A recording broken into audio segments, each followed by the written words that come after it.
And we will begin. So welcome to our Climate to Change, Climate and Racial Injustice through Artivism. This is done through Climate Action Workshop, and we are very, very grateful that you guys are here and have come to our event. And thank you for those of you who showed up early.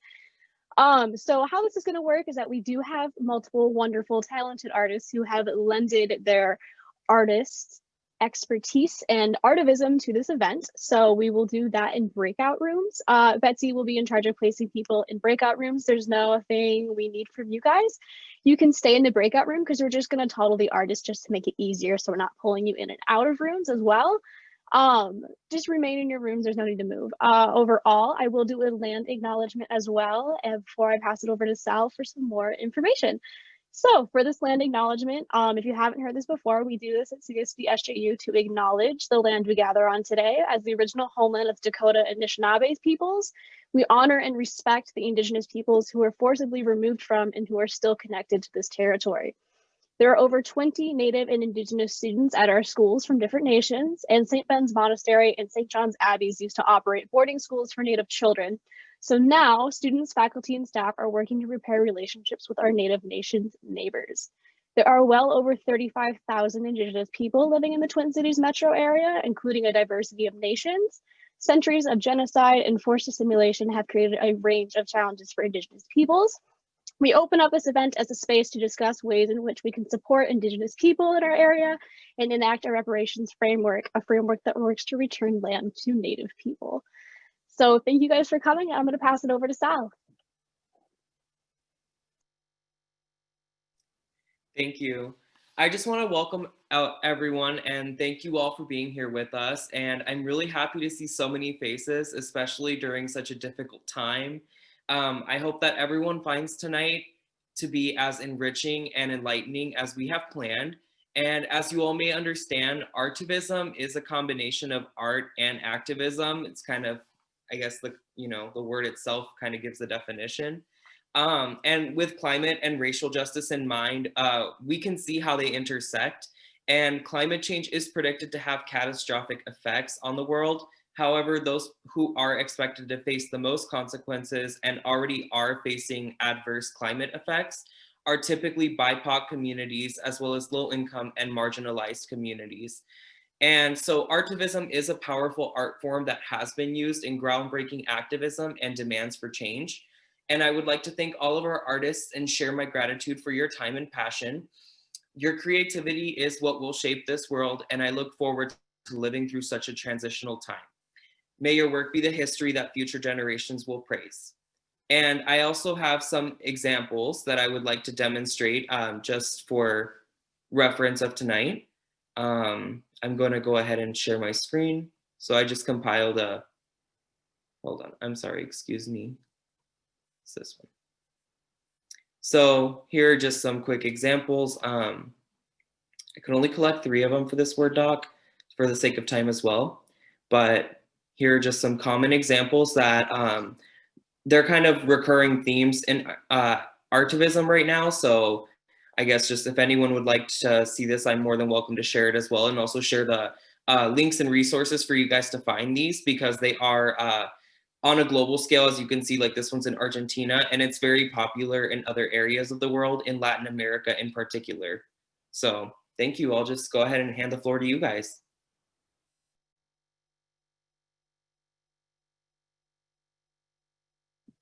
Yeah, Sal, if you want to stop sharing your screen, and then Mary Bruno, we invite you to present first. Okay, hi. I'm Mary Bruno. I am a local townie in St. Joe. I'm a letterpress printer, which means I do old school printing. Basically, I do lots of cards, posters, calendars, all kinds of stuff, a lot of art. And I grew up here in St. Joe.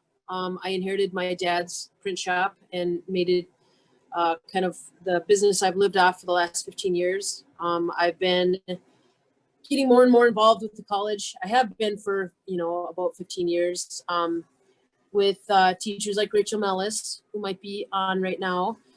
She keeps me engaged with the students. I've done a lot with the e-scholars, and quite a few teachers, especially this year, I've been getting more and more involved. And I've had interns at my print shop for about 10 years. It's pretty awesome. I like getting engaged with the students, so this is exciting for me. I always want to kind of try to bridge that gap of the town and the college. You know, I've been working more and more on that. But so that's my little background. I'm just down the road from the college, about 6 blocks. So when it comes to racial and climate justice, as far as my artwork, I would say that, you know, I do little things here and there that I feel like have like an authentic voice of things that I care about. And both of those things are things I care about. So one of the posters I did recently was sort of my reaching out to sort of the climate voice. I'm a big fan of Greta Thunberg. She's one of my personal heroes. And so one of the things that I feel like I can do is I can make sort of calls to action look cool, and then, you know, have it be on a poster that someone might want to hang on their wall. And this is it. Of course, it's backwards, but it says, instead of looking for hope, look for action. Then and only then hope will come, which is pretty badass.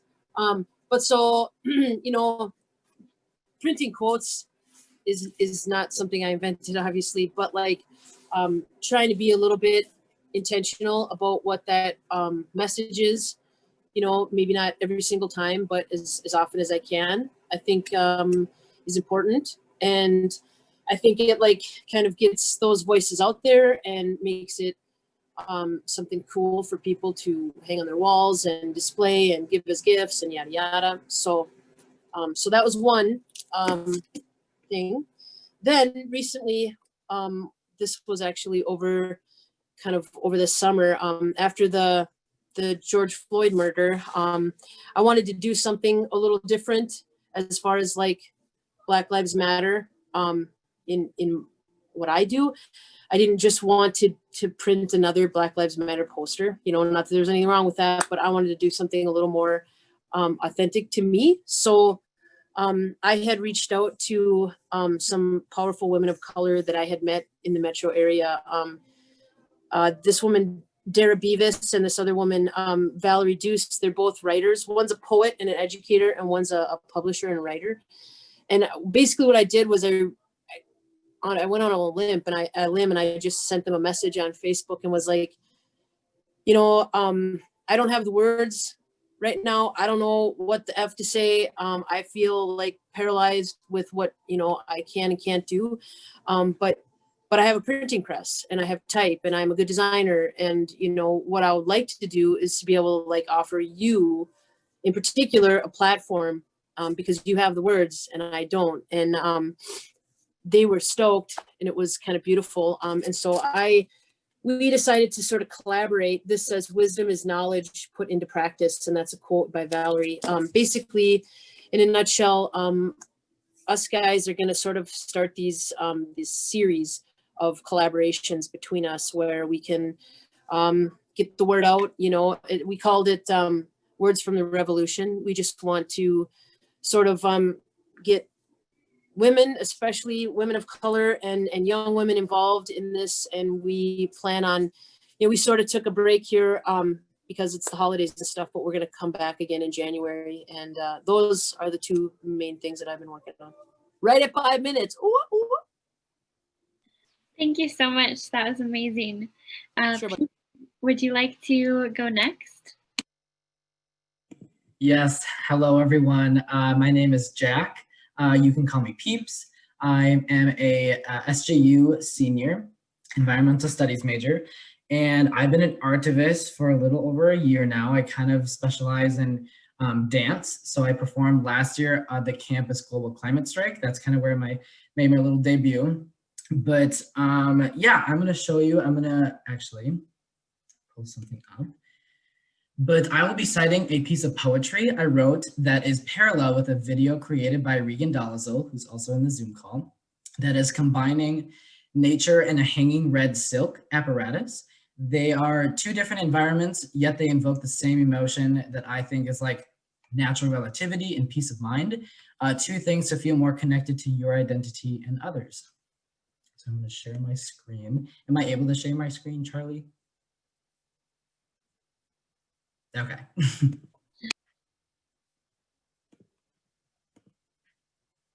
Can you all see that? And there will be no audio, so feel free to turn off your screen, sit back, and enjoy.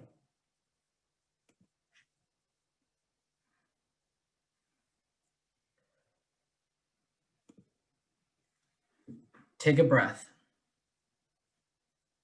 In and out. How beautiful to witness balance, complexity, and serenity.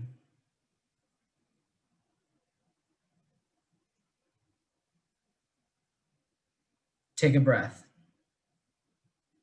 I stand here, internalizing these feelings, while people and the land are dying. Take a breath and feel the tension, the fluid, unpredictable tension between peace and violence, justice and immoral, love and hatred. We are living. We are existing. We are deserving.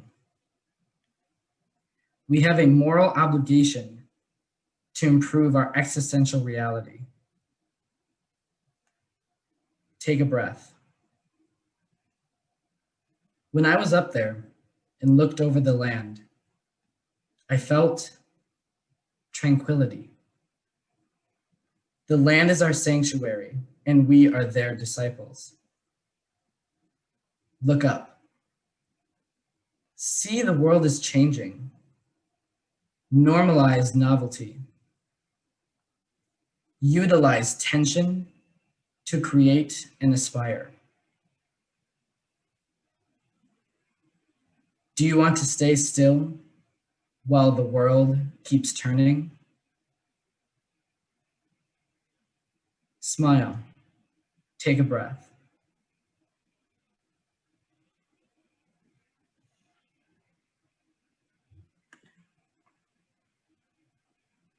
Did that work? Okay. Yeah, so a little bit about that. This poem is rather lacking the identification of climate justice or racial justice, but it is combining the two and more and promoting the message of taking a breath. It's easy, really easy, to be caught up in organizing for climate activism, advocating for justice and equity in communities of color, or even just a person who's living in an unjust and corrupt world like we all are. People tend to feel like they're suffocating, and we are. I mean, there are so many oppressive forces constantly working against us in every single moment of our lives. But in that consistency of hardship, you have to keep breathing. Without it, the fight won't be worth it. The message to take a breath is also to honor where you are at this point in time. Acknowledge where you've been, where you are now, and where you see yourself in the world going. Take this time to reevaluate your priorities, your desires, your passions, your sense of resistance. Whatever the entity, honor yourself in the place you're in. We can't achieve climate justice, racial justice, collective liberation, and more without acknowledging these moments and remembering to take a breath, because we deserve it. And thank you. Thank you so much. It was amazing. Yeah, amazing. Lauren White, would you like to present next? Yes, hi. Hey everyone, I'm Lauren White.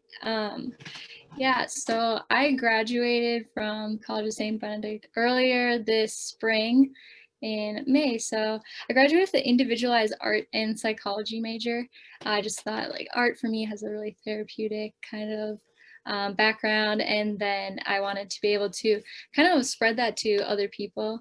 So since I graduated, I've been trying to like run a small business of teaching private art lessons online, and just incorporating a lot of different mediums like painting, drawing, jewelry making, and stuff like that. In addition to just like teaching, I've also been trying to travel and sort of shift my art into kind of like, not exactly shift it into, but as I'm traveling, I'm trying to incorporate the places that I travel into my art. So a lot of my art is a lot of climate related. And yeah, so I'm going to share my screen here and I'll show you what I was doing when I was a student still at CSB. It had a lot to do with climate. So I'm going to share my screen. And okay, so for this was an art installation piece, and it was rather large, and it was called Unconscious Consumption. Its efforts were to kind of highlight the oblivious consumerism that we kind of partake in as humans on this earth. I was trying to instill the feeling when you entered this piece of work that you were like entrapped or like kind of claustrophobia and just really surrounded by the plastic materials that I've included. You might see a few name brands here and there. The way that I collected these pieces were through like a campus-wide collection I started, and then also just like roommates, friends, stuff like that, who were able to donate some of their plastic waste. And so yeah, this installation was supposed to be a lot bigger. It was going to go into the SJU art gallery. So if some of you guys can imagine that, it was gonna go like up to the ceiling as far as I could get it, and then really drape down so that you could really just be engulfed in it. And yeah, so that's kind of this piece. And I wanted to talk a little bit about like my artist journey since then. The reason that I shifted kind of towards an installation, this is my first ever installation. I used to do sort of like, not fine arts, well, I did oil painting and then drawing, so more like really detailed work. And I was working with materials that I realized were toxic, not only for me, but for the earth. And I was creating a lot of waste. So someone who was super conscious of just my own plastic use, I felt almost like I was betraying like the earth in a way. So I just totally was like, okay, instead of creating more, I'm just going to use what's already being created. So I never like went to the store for this art installation piece and was like, okay, I need plastic bags. I was already at the point of like bringing my own bags and that kind of thing. So yeah, and then what I've been doing now is like traveling. I've kind of had a lot more time to listen to podcasts and stuff like that. And I've been shifting to kind of just like more natural works. And so I've been collecting like rocks and agates as I like go on hikes and stuff like that in order to create jewelry, because I think that way I can still create and communicate, like art can still be natural and beautiful. And then I've also been experimenting a lot kind of, and with like plant pigments. So I'm using like turmeric and beets and stuff like that to do watercolor painting. And then lastly, I'm actually in Idaho right now, and I'm doing kind of like a working here, but I'm also having a lot of time to travel. So, I mean, not travel, sorry, hike and like kind of get outdoors. And here, pine trees, they're everywhere. And I was looking into pine needle like weaving in baskets and stuff like that. So I've been creating, and I don't know if I'm like big or not. I don't know if you guys can see me, but here's like a coaster that I've like started creating, and I'm gonna expand on these ideas and sort of work into like baskets and stuff like that. An unfinished basket that I've been like working on is this one. And so I don't know, I just feel a lot more confident with like these kind of materials because I'm not like betraying the earth. And so instead of like me or like making the earth conform to what I was creating, I'm like conforming to the earth. So yeah, that's kind of just where I'm going with like my art. And I didn't really know I was an artivist until recently. So it's kind of cool. But yeah, so that's kind of where I'm at. Thank you. Thank you so much. That was beautiful. Amazing. Okay, Michael Williams, would you like to present next? Hello, everyone. Thank you for having me. Thank you, everyone, for showing up and showing out. My name is Michael Williams. I'm a junior here at CSBSJU. My major is philosophy and modern political science. I'm a first-year mentor and I work with HI. And I'll be reading some poetry for you all tonight. I don't have a title because I don't title everything for this first poem. I don't think that all my poetry needs to have titles. I just like to write and see where things go. I've been writing since I was in middle school. I don't really consider myself an artivist. I just, I think I do it for like therapy or healing. But yeah, so I'm just gonna read the first one. You don't see me, you perceive me. You fear me? My skin, my home, my safety is something that you can use to break me, or at least try. My brown skin with the golden trim, divine in essence, is something that threatens your existence. So maybe I was right. You don't see me because you are blinded by the power that lives in me. Resilience is my ancestry. It's as coiled, kinky, and complex as the hair on my very head. And to answer your question, no, you can't touch it. I call it like I see it, and black is magic. It's something that was elegantly and thoughtfully put together. All praise to the Black mothers, to my mother. Your love is like no other. Indescribable is the feeling I possess when I'm in your presence. I'm sorry, but in a world where they say they don't see color, I see you. From a young age, my skin was taught to accommodate for the comfortability of your whiteness. From a young age, my ebonics was censored for the comfortability of your white education. Roots are being ripped from the ground in hopes that my heritage will dissipate. And that's the first one. I'll read the second one. The second one does have a title, I'm sorry, and it's called Foresight. Some of you may have heard it. I read it for another event as well. So yeah. I want to lose myself in happiness. I want to smile from ear to ear because of something I did for me. I want to learn to love me as passionately as I do when I'm hating myself. I want to cater and nurse myself like I would someone I think I'm in love with. Oh my God, I want to be in love with me. I want to be excited to see my body and love it. I want to release the negativity I have towards myself and change into who I am. This story is about me finding me, baby. I want to experience every shade of the rainbow and I want to glow, honey. I deserve to be happy, but what I deserve more is to make that happiness for myself first. I want to ascend to new heights I didn't know existed. I will be a better me. I will love me in all my uniqueness. I will choose me even when I'm feeling down. I will love what I've learned to hate about me. My body and my mind is a temple formed by greatness. It's up to me to decide how great I want to be. Queer is my sanctuary, and divinity is my crown. All that can be said, I've already said to myself. But from here on out, I will sing a new song. I will live in me authentically. And if I could tell my 6-year-old self, you were never wrong. You were policed. But today I released myself from the chains I made and expectations that was formed before I was conceived. My name will be a household and my children will know unconditional love. See, self-love isn't a matter of if, but when for me, because in order for me to teach, I must know self-love, confidence, dedication, respect, and how to pass it on. Okay, that was Foresight.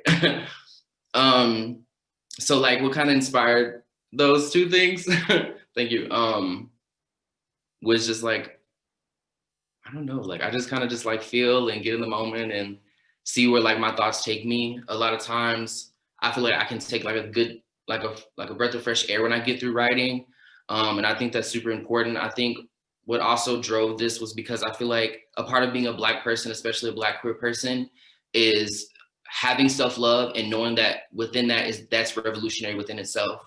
I think there are many things surrounding me in my life that ultimately want to keep me down, but when I'm able to write, I know that I'm automatically being lifted, and that's going against many things that are already formed to be against me. So yeah, thank you. Thank you. That was amazing. Bryan, would you like to go next? Yeah, sure. I don't know, it's gonna be hard to top that last one off. That was beautiful. Yeah, so my name is Bryan Alcala. I graduated from St. John's, or College of St. Benedict and St. John's University last spring. I studied art. Totally went into college thinking I was going to study business. And I, everyone was telling me how I got to find something that really makes me happy. And that's where I, realized that, my whole life, art has been, the thing that I can go to and, be pretty successful in. So as far as artivism, a lot of times with my work, I do things with maybe a little bit less intention. But then, once I complete it, I can realize why I did such things and how, the connections that I can make within, my own background. Both my parents were born in Mexico.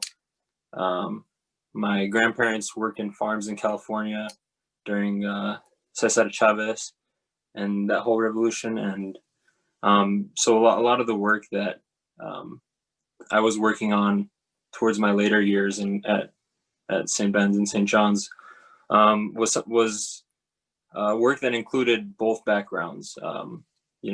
Here, I'll show you guys something. Maybe I could share my screen here. Okay.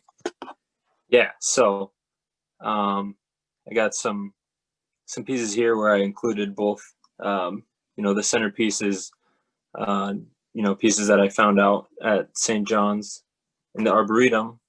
But all of these started when I, was working on these landscapes where I would take a picture of Mexico and, places that I've been to, and then, infuse it with an image of places that I've been to and I actually grew up in, which is in Utah. And yeah, this one maybe doesn't have anything including from Mexico, but just being able to include both perspectives of, my cultural background was really something that made me realize the just the greatness of like having or being able to say that I'm, born here in America, and it's such a privilege.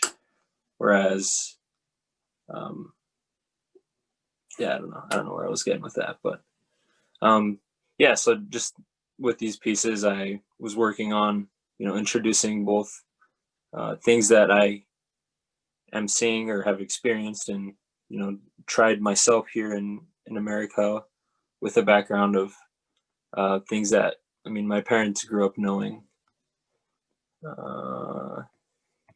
Yeah. And let's see, how do I stop? There we go.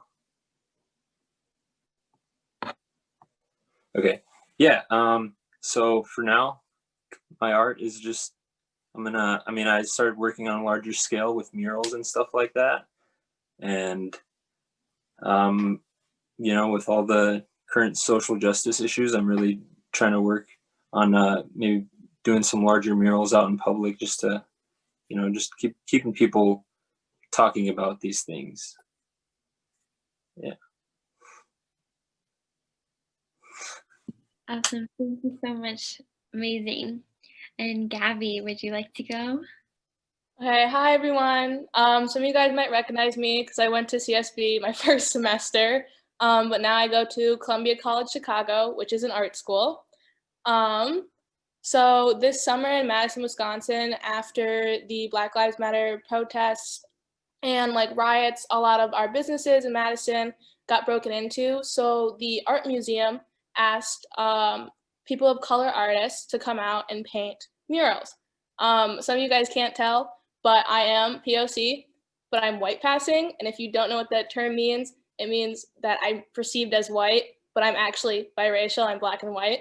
So yeah, just wanted to point that out. But I'm gonna screen share some of the murals that I painted.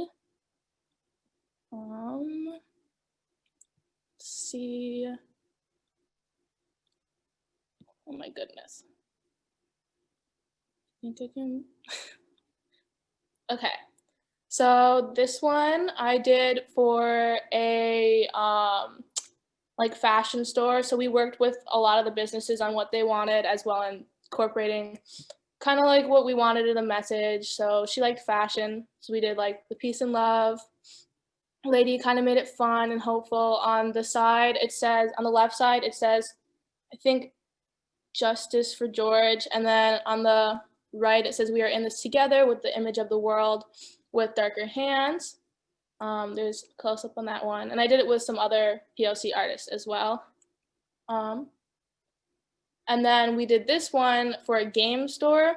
I don't really know what it means because I am not into gaming or anything like that. But a lot of people who visited the store who were POC stopped and they loved it. And whatever this game was, they understood what the message was. So we reached out to that community through this piece of art, which is really great. And then we did this Justice, Justice, We Shall Pursue on the, I think it's a Jewish like church or something. I don't know. So we painted this mural on theirs and they asked us to do that. And then we also, these are other artists in Madison that also painted murals that are also POC. So this is one of my friends who's Latinx background. Then this was for one of our friends. These are my two friends painting too, a restaurant. And they have this one. And then this last one. So yeah, that's pretty much what I do for art activism. It was super fun doing it this summer. And I mean, I hope to do it again, but like not in the sense of like boarding up places. But it's definitely, it speaks on many levels. So many people saw it. It was up for like maybe 2 months downtown. And it just really made, after the riots and everything, it just really felt really peaceful. And it felt amazing just to see like all these other artists that came out and just a different kind of artwork from different communities. So yeah, that's my presentation.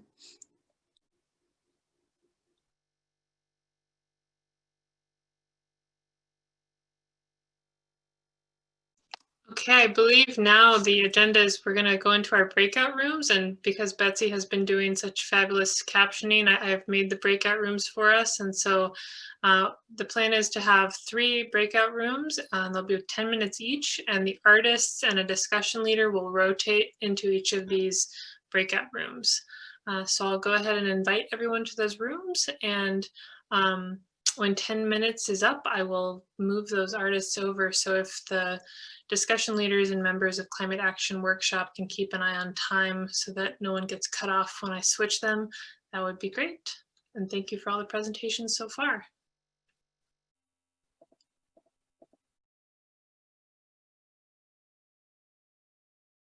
Welcome back, everyone. And I just want to apologize for the technical snafus with the breakout rooms. I hope you had good conversations regardless of the confusing nature of them. So we'll carry on with the program. Hello, everyone. So we're done with the breakout rooms. I think we've heard from all the artists. So now we'd like to move into a bit of reflection as a large group and then transition to calls to action. I know that was a question that came up in some groups that I was a part of, was how can we continue this work? How can we support it? But before we do that, I do want to thank on behalf of our class, everybody who came out tonight. A call to action that came up in our group is just showing up, and you all did that tonight. So thank you so much. Thank you also to all the artists that were part of our event. We couldn't have held any portion of this without all of your contributions, so we're really grateful for that. But to begin, so we did want to start with a reflection because we were broken into groups. So does anybody have any just broad reflections you want to share with the larger group? Otherwise, I also have some specific questions we can ask as well.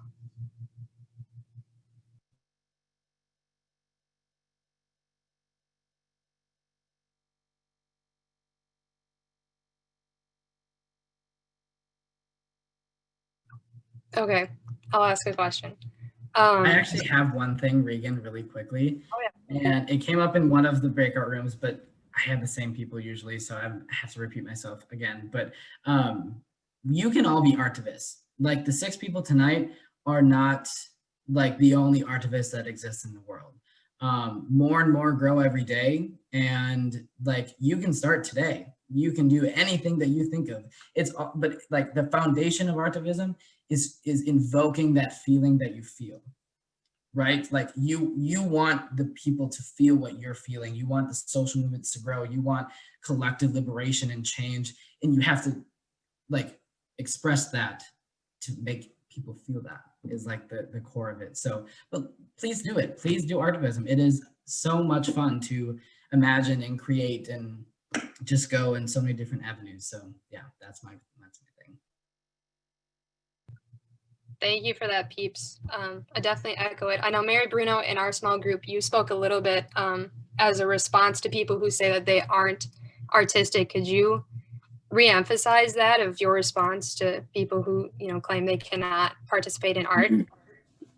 Yeah, I wasn't aware that I was going to be hacked off like that, so I don't know how far I got, but yeah, so I was just saying like that I think that when it comes to creativity, you know, kind of what Peeps just said before me, like it isn't just for people that call themselves artists or whatever the case may be. Like I do believe that like you know, art is a skill that you hone by just doing, you know, like I don't believe you're born with it. I believe you make it. It's a muscle that needs to be exercised, you know, and that's one of the things I've really kind of put into motion in my shop for the last 10 years, you know, like I'm always inviting people to come into my shop, open houses, all those kinds of things.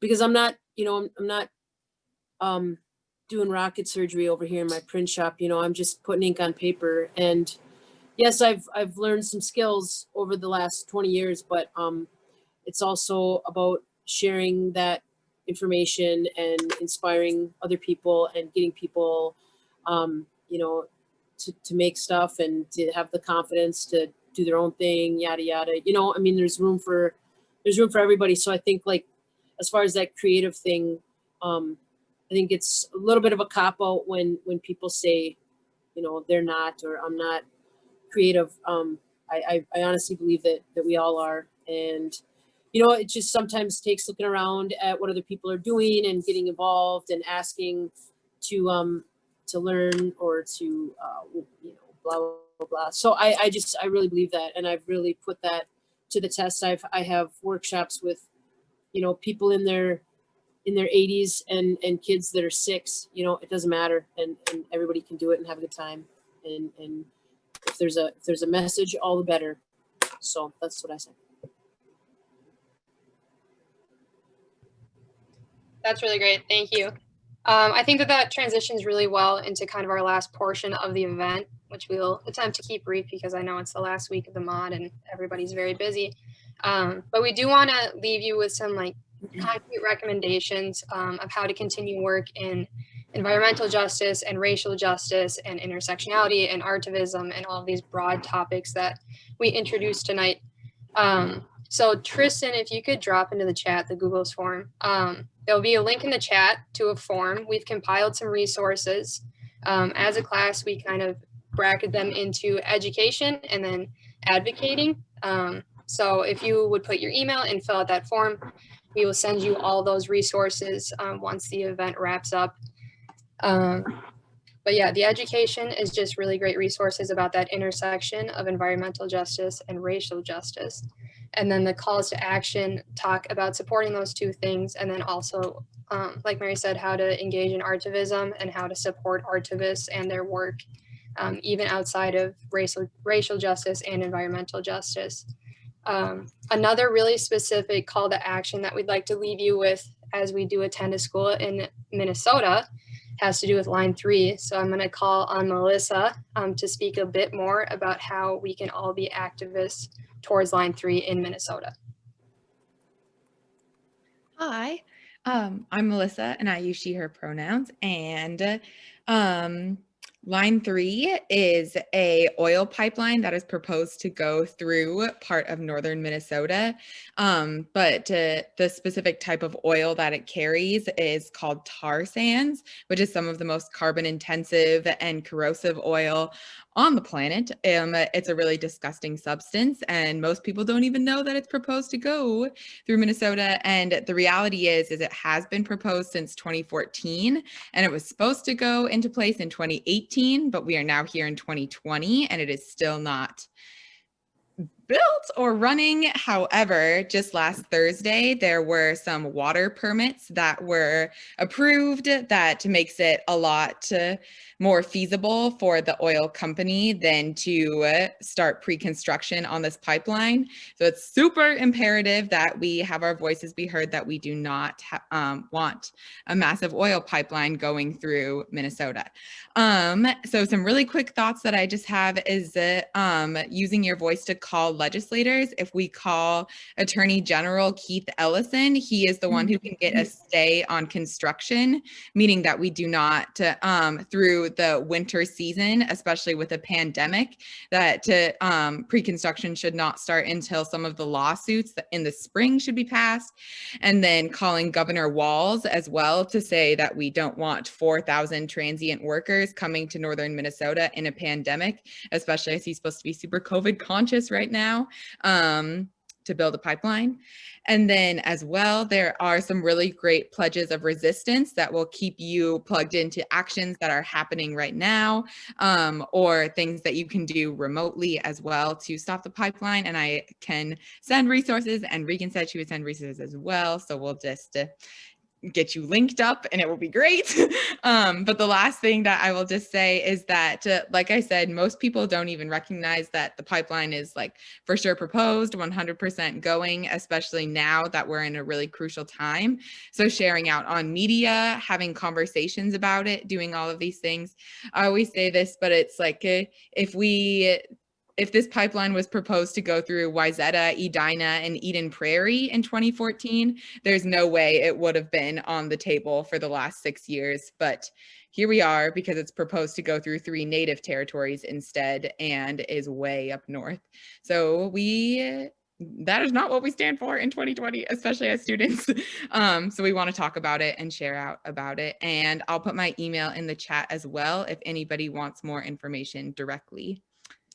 Thank you.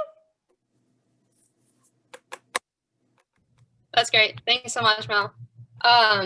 So finally, I'd like to just open the space for any artists or any participants to also recommend calls to action or steps that you've taken that you have found to be really fulfilling or really supportive or educational. If anybody has any recommendations, give space for that.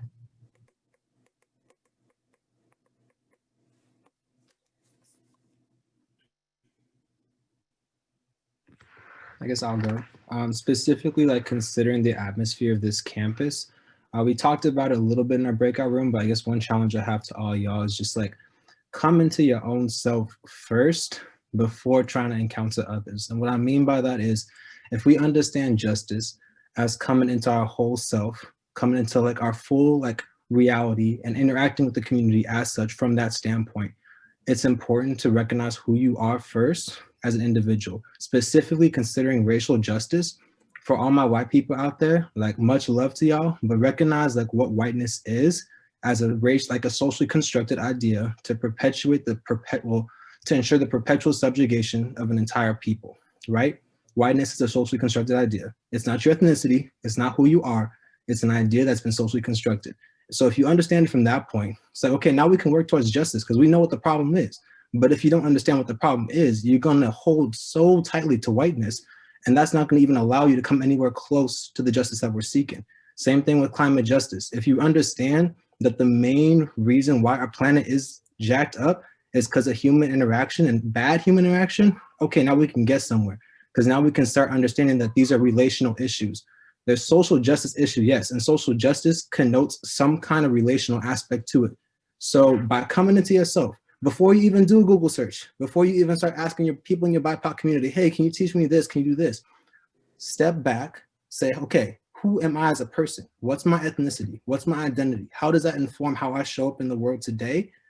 How am I advantaged on that basis? How am I disadvantaged on that basis? And once you articulate that for yourself, okay, maybe now we can start exposing some structural flaws. Okay, maybe now we can start acting in society the way we're supposed to act in society and actually start being a community. because there's no way we can be a community always, like our school says, if we're not even a community to begin with.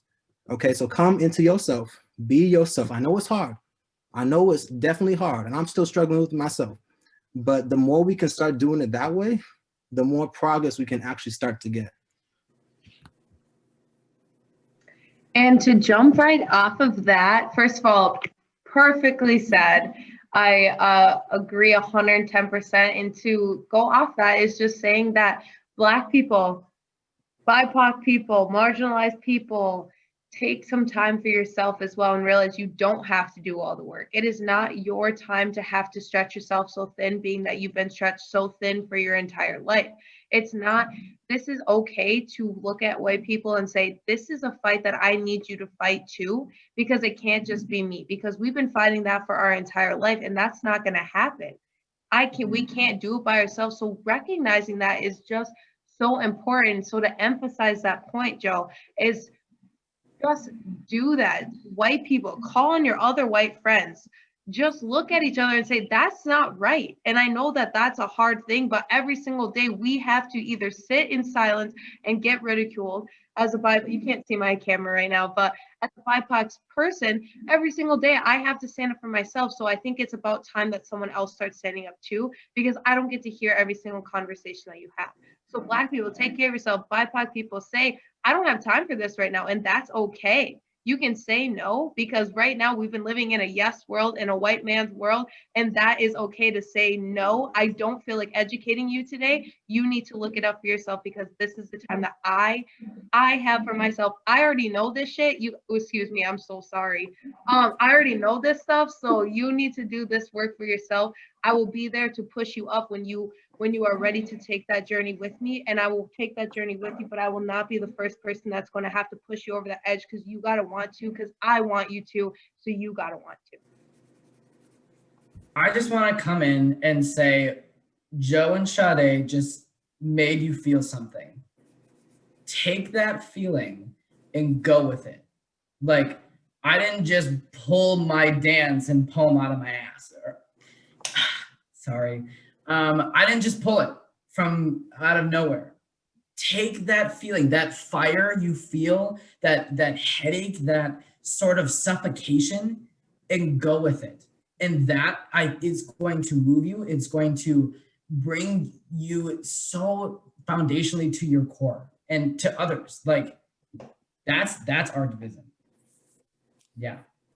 Sorry, just had to point that out. Yeah, and going off of that, one cannot be like anti-racist, homophobic, an LGBTQ plus ally, and an activist one has to be all of those. You can't just be one or the other. You can't pick and choose what you do and what you do not want to be. You can't be pro-woman and racist. That's not how intersectionality works. That's why we are having such events as this that showcase that race and climate justice intersect together. There is no hierarchy of oppression. Each one is unique in its own way, and a movement that doesn't work to eliminate them all is limited, and success will always be a hierarchy, and no one will be able to have the common good. I can go. Thank you everyone once again, but I just want to say, like, continue to put yourself in situations that do make you feel uncomfortable. That's where the most growth happens. It does not feel good, and that's what this work is. And I think that's what a lot of people are trying to say. I'm not going to explain for them, but like the grit of the work that we're talking about does not feel good at all. It's awful, and it's terrifying, and it's extremely emotional, and it's strenuous on you. But that's what labor looks like. And if you don't put yourselves in those situations, at least sometimes, there's no growth that is happening. It's only stagnation that's only harming you and everyone that's around you. So just put yourself in that situation to grow, if you want to think about it like that. But it is very important, even though it doesn't feel good all the time, to put yourselves in those situations and learn. I identify as a cis male. If I don't immerse myself in what it means to try to understand what women's experience is like, I will go about it as ignorantly as any other man does. We have to put ourselves in situations where it's not the norm for us. even when it doesn't feel good, even when sometimes it does tell us that we are wrong, because we probably are wrong more than likely, and accept that as a truth and learn and become less ignorant. So yeah, thank you. Yeah, and quickly just kind of going off of that, I would say like just like getting educated too is just like a call for action for yourself. There's a couple of podcasts that I just wanted to share. There's one called Green Dreamer. I don't know, I can maybe put the name in the chat. I don't know if that stays long or what, but there's one called Green Dreamer, and it talks a lot about climate and like how a lot of things are really incorporated in that, like poverty, the food system, and just like it's really broad and it's awesome. And then also Dr. Mark Hyman also has a podcast and a book called Food Fix, and he's really into like organic eating, and he touches base on climate change, poverty, violence, and all of that too. So maybe I could just put those in the chat, and just if you guys have free time, give them a listen. I don't know if you're creating art, listen while you're creating, or whenever you can, but yeah. Just a couple things for you. Well, thank you so much for all of your input. Lauren, I'll get your podcast also in that email. We're going to send that with all the resources too, so everybody can find it. So if no one else has anything to add, I think that will conclude this event, but we do really want to thank you again for coming along and being a part of it. Artivists, please keep doing what you do. It's so inspiring to watch and to listen to you share that and share your stories. But with that, have a good night, and then just keep an eye out for that email with our resources.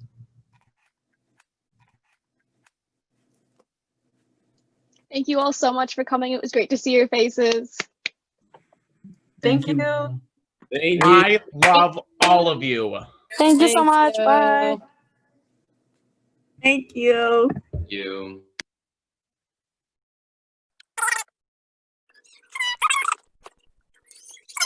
Yay. So proud. That went better even than I dreamed it could possibly go.